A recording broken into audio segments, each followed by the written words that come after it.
Hello everyone, welcome to my new blog. সকাল সকাল ready হয়ে বেরিয়ে পড়েছি একটা দারুণ জায়গায় যাব বলে। আমি আর আমার মেয়ে তাই টোটোতে উঠে পড়েছি। মামাকে বললাম, মামা টাটা করে দাও তো। দেখো কি সুন্দর টাটা করছে। তারপর চলে গেলাম সোজা স্টেশনে। আমাদের স্টেশন মানে অম্বিকা কালনা স্টেশনে। এখান থেকে যাব গুপ্তিপাড়ায়। আসলেও খুব খুশি, কারণ বেরু বেরু করতে যাবে। বেরু বেরু করতে পারলে আর কি চাই। বসে আছি স্টেশনে, ট্রেনটা খুব লেট ছিল। ওকে জিজ্ঞাসা করলাম, বেরু বেরু করতে পেরে ভালো লাগছে? দেখো বলছে হ্যাঁ। ফাইনালি আমাদের ট্রেন দিয়ে দিয়েছিল। তারপরে আমরা ট্রেনে চেপে পড়েছিলাম, আর সমুদ্রগড় থেকে উঠেছিল আমার ফ্রেন্ড আর তার মেয়ে। দিদিভাইয়ের সাথে উঠেই ও খেলাধুলা শুরু করে দিয়েছে। সবাইকে টাটা দিতে দিতেও যাচ্ছে। সবাইকে জানাতে জানাতে যাচ্ছে যে দেখো আমরা বেরু বেরু করছি। নেমে পড়লাম এবার গুপ্তিপাড়া স্টেশনে। দেখো কাম্মার চশমা পরে কীরকম স্টাইল দেখাচ্ছে। হ্যাঁ, পাশে একটা খুব সুন্দর মন্দির ছিল, তাই সেটা তোমাদের না দেখিয়ে পারি। ভেতরে ছিল এক অপূর্ব সুন্দর রাধাকৃষ্ণের যুগল মূর্তি। ঠাকুরকে প্রণাম করে এবার আমরা উঠবো টোটোতে। টোটো করে সোজা চলে গেলাম গুপ্তিপাড়া ফেরিঘাটে। দেখো এখানের পরিবেশটা কি সুন্দর ছিল। মাঝে জল, নিচে সবুজ, আর ওপরের আকাশটার তো কোনো তুলনাই হবে না। যেখানে একটু চান্স পাবে আমার মেয়ে খেলাধুলা শুরু করে দেবে। তারপর উঠে পড়লাম লঞ্চে। যাব ওপারে শান্তিপুরে। কালনা থেকেও যদিও যাওয়া যায়, কিন্তু আমরা যেখানে যাব সেই জায়গাটা এই ঘাট থেকে কাছে হয়, তাই গুপ্তিপাড়া হয়েই গেলাম শান্তিপুরে।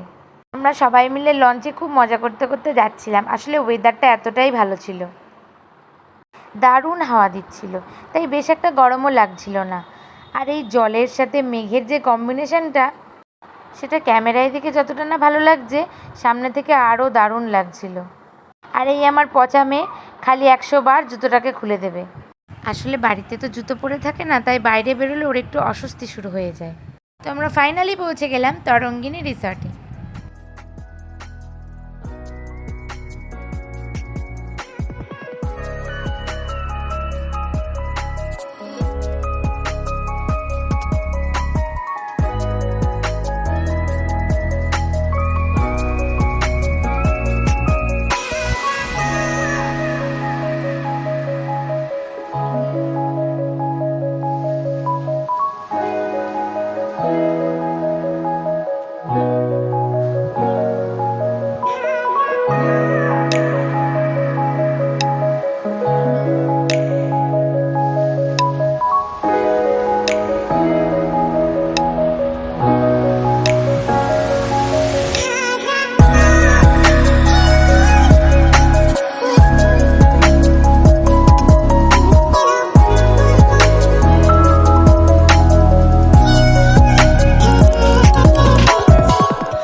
কিন্তু আমরা সবাই একসাথে থাকবো বলে বড় রুমটা বুক করেছিলাম।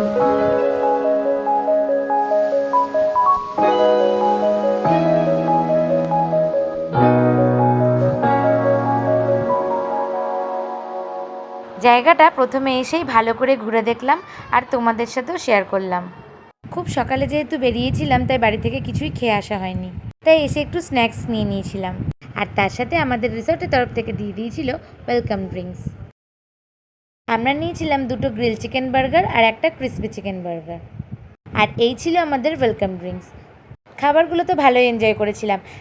তোমরা এখন দেখে নাও আমাদের রুমটা কেমন ছিল।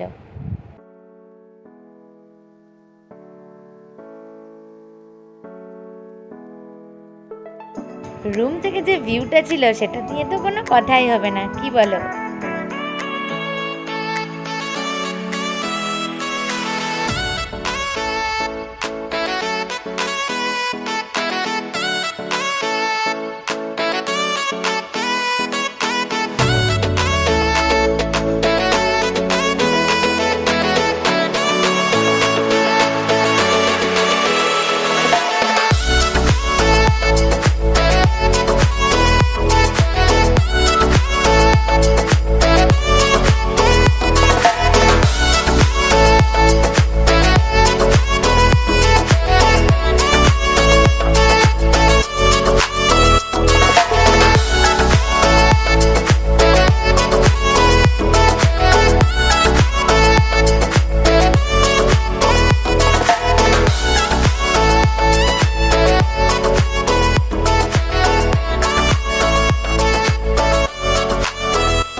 Double bed, double AC, double bathroom, TV সবই তো ছিল।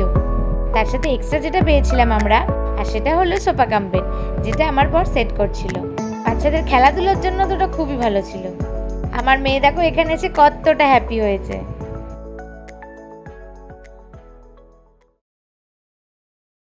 এই যে আমরা দুজন পাগলি রেডি হয়েছিলাম একটু ফটো তোলার জন্য। বাইরে তখন প্রচণ্ড রোদ উঠেছিল, কিন্তু এত সুন্দর একটা জায়গায় এসেছি আর ফটো তুলবো না তা কি হয়। যেহেতু বাইরে খুব গরম ছিল, তাই মেয়েটাকে আর আনলাম না। মেয়েটাকে ওর পাপা আর আঙ্কেলের সাথে রেখে আসলাম রুমে। তাই আমি, সুমি আর আয়ুষী মিলে ফটো আর ভিডিও তুলতে বেরিয়ে পড়লাম।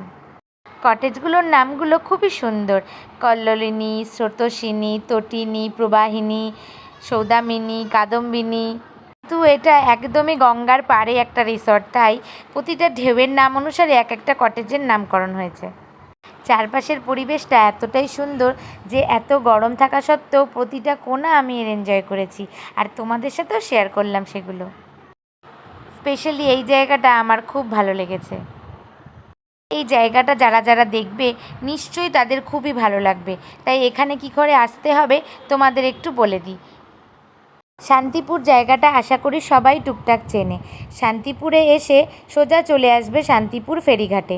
সেখানে এসে যে কোনো টোটো ধরে বলবে তরঙ্গিনী রিসর্ট, তাহলেই টোটোওয়ালা তোমাকে নিয়ে চলে আসবে এই এত সুন্দর একটা জায়গাতে। তো দেখতে থাকো সবুজে মোড়া এই রিসর্টটি ঠিক কতটা সুন্দর।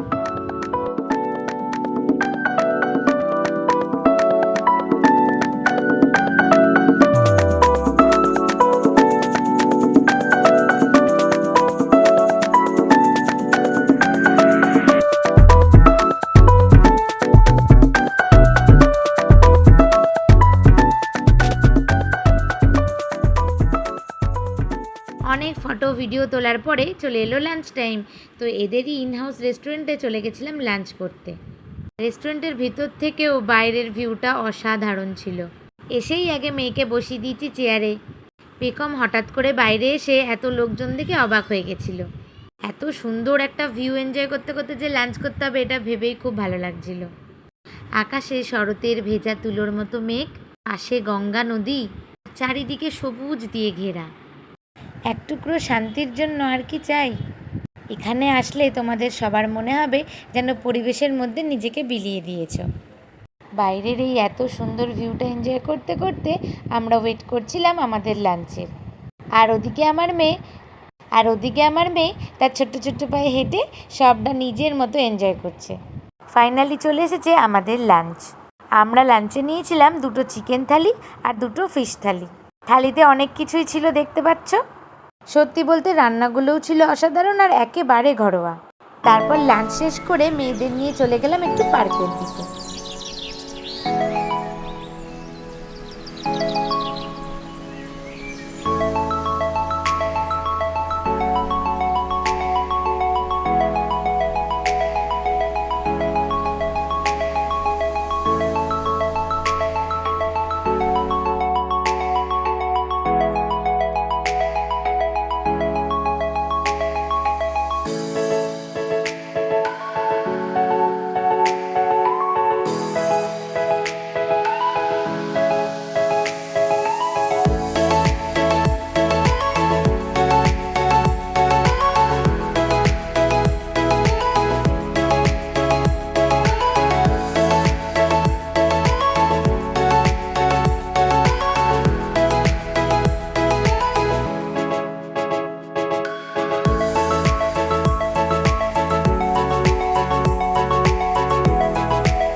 তারপর রুমে এসে একটু রেস্ট নিয়েছিলাম।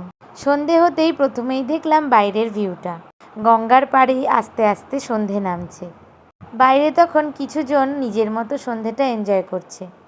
সারা সপ্তাহের ক্লান্তির পরে যদি একটা দিন হাতে সময় থাকে অবশ্যই চলে এসো এখানে। মন থেকে বলছি, খুবই ভালো লাগবে। তারপর আমার মেয়ে আর আয়ুষী ওদিকে খেলা করছে, আর এদিকে চলে এসেছে আমাদের সন্ধেবেলার স্ন্যাক্স। তো চলে এসেছে গরম গরম চিকেন পকোড়া, আর তার সাথে ছিল tomato ketchup. And the best part, সাথে ছিল গরম গরম কফি আর পকোড়া দুটোই দারুণ হয়েছিল। আর তারপর আমরা এক্সট্রা করে নিয়েছিলাম চিকেন হট উইংস। এখনও পর্যন্ত যে কটা জিনিস ট্রাই করলাম সবকটাই কোয়ালিটি, কোয়ান্টিটি আর টেস্টের দিক থেকে এক কথায় অসাধারণ ছিল। এরপরে আমরা রুম থেকে বেরিয়ে পড়লাম, সন্ধেটা না হয় বাইরেই কাটাই। আর সন্ধ্যের আশেপাশের পরিবেশটা কেমন ছিল সেটাও তোমাদের সাথে শেয়ার করি। চারিদিকের পরিবেশটা খুব শান্ত, শিষ্ট, নিরিবিলি। আমার মেয়ে আর আয়ুষী ওদিকে দুজনে নিজেদের মতো এনজয় করছে। বাড়িতে তো সবসময় ধরে বেঁধে রাখি, এখানে না হয় নিজেদের মতো একটু ঘুরে বেড়াক। ওকে বললাম, তুমি আর দিদিভাই খেলা করো, আর আমি ততক্ষণ তোমাদেরকে দেখিয়ে দিই সন্ধেবেলার পরিবেশটা ঠিক কেমন ছিল।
আমরা এখন চলে এসেছি মকটেল কাউন্টারের সামনে।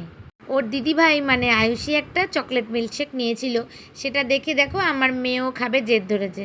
ওকে তো বাইরের তেমন কিছু খাওয়াই না, কিন্তু একটু টেস্ট না করালে তো রেগে যাবে। একটুখানি খেয়েই মেয়ে আবার বলছে ভালো। তারপরে আমি আর সুমি ভাবছিলাম যে আমরাও দুটো মকটেল নিয়ে নিই, কিন্তু কী নেব সেটা নিয়ে ডিসাইড করতে পারছিলাম না। অনেকক্ষণ জল্পনা কল্পনা করার পরে আমি নিয়ে নিয়েছিলাম তরঙ্গিনী স্পেশাল সানসেট, যেটার ইনার ফ্লেভার ছিল প্যাশন ফ্রুট, আর ও নিয়েছিল স্পাইসি ম্যাঙ্গো।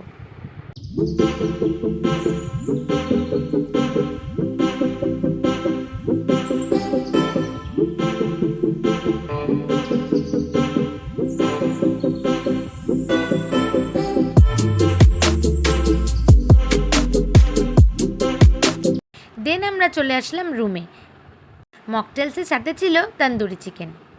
ইউটিউবে গান শুনতে শুনতে আমরা রুমে এসে এটা এনজয় করছিলাম। তারপরে এগুলো খাওয়া দাওয়া হওয়ার পরে অ্যাট লাস্ট চলে এলো ডিনার টাইম। তো চলে গেলাম ডিনার করতে আবার ওদের রেস্টুরেন্টে। আয়ুষী খেপিকে দেখো ওদিকে ডান্স করছে। তো আমি আসার আগেই আমাদের ডিনার সার্ভ করা হয়ে গেছিলো, আগে থেকেই আমরা অর্ডারটা দিয়ে রেখেছিলাম।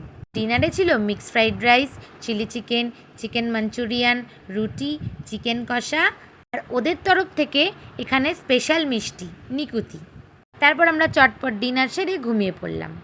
সকালে উঠেই এই এত সুন্দর ভিউটা দেখে ঘুম ভাঙল। ভিউটা দেখে ভাবছিলাম যদি রোজই সকালটা এরকম হতো, কিন্তু কিছু করার নেই, বাড়ি তো যেতে হবে। কিন্তু তার আগে একটু এখানকার পরিবেশটা আরেকটু নয় এনজয় করেই নিই। চলেই তো যাব, তার আগে না হয় এখানের সৌন্দর্যটা আরেকটু ঘুরে দেখি। আমাদের একটা জিনিস দেখাই, ওই দেখো ফুলের ওপর কত সুন্দর একটা প্রজাপতি বসেছে, যেন আমার ক্যামেরাতে বন্দি হবে বলেই এসে বসেছিল। কারণ ভিডিওটা করা হয়ে যাওয়ার পরেই ও একা একাই চলে গেল। এই জায়গাটার সাথে সাথে এই ছোট ছোট জিনিসগুলোও মনে থাকবে। অবশেষে চলে আসলো বিদায় বেলা। মনে মনে একটা গান মনে পড়ছিল, আরও কিছুক্ষণ না হয় রোহিতের কাছে। জায়গাটা কিন্তু এক কথায় অসাধারণ, তাই একে বাই বাই বলে আমরা বেরিয়ে পড়লাম। যাওয়ার আগে তোমাদের বলে দিই, আমরা কিন্তু এখানে টোটালটাই প্যাকেজের মধ্যে ছিলাম। পার হেড আমাদের 1800 টাকা খরচ পড়েছিল, যাতে ইনক্লুডিং ছিল ফুডিং অ্যান্ড লজিং, মানে দুপুরের লাঞ্চ, সন্ধে স্ন্যাক্স, চা, কফি আর এখনের ব্রেকফাস্টটাও আমাদের প্যাকেজের মধ্যেই ইনক্লুডিং ছিল। শুধু এক্সট্রা আমরা দুটো স্ন্যাক্স আর মকটেলসটা নিয়েছিলাম। এবার বসে পড়লাম ব্রেকফাস্ট করতে। ব্রেকফাস্ট করেই আমরা বেরিয়ে যাব। আমার বর আর গৌতমদার যেহেতু ব্রেকফাস্ট করা হয়ে গেছিলো, তাই মেয়েটাকে ওদের কাছে খাইয়ে দাইয়ে একবারে দিয়ে দিলাম। এবার আমি, আয়ুষী আর সুমি খেয়ে নেব। ব্রেকফাস্টে ছিল লুচি, আলুর দম, মিষ্টি আর ডিম সেদ্ধ। লুচি আর আলুর দমটা ছিল আনলিমিটেড, তোমরা যে যটা চাও খেতে পারো। খাওয়া দাওয়া সেটা তো আমরা বেরিয়েই পড়ছিলাম। তো তারপরে আমাদের সাথে যেটা হলো দেখতে থাকো।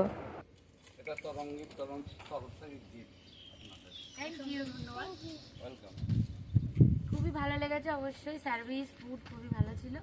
আপনারা যদি চান একদম এখানে আসবেন, নিশ্চিন্তে নিরিবিলি জায়গা যারা পছন্দ করেন এসে থাকবেন, খুব ভালো লাগবে অবশ্যই। এখানে যারা থাকতে আসে তারা ওদের রিটার্ন গিফট হিসেবে একটা সুন্দর ফুলের গাছ উপহার দেয়। ওদের এই উদ্যোগটা কিন্তু খুবই সুন্দর ছিল, আমিও তাই ওদেরকে ছোট্ট করে একটা রিভিউ দিয়ে দিলাম। তো এবার বাই বাই করে আমরা টোটোতে ফাইনালি উঠে পড়লাম বাড়ির উদ্দেশ্যে। তো আমার আজকের ভিডিওটা এই পর্যন্তই থাকলো। আশা করি ভিডিওটা সবার ভালো লাগবে।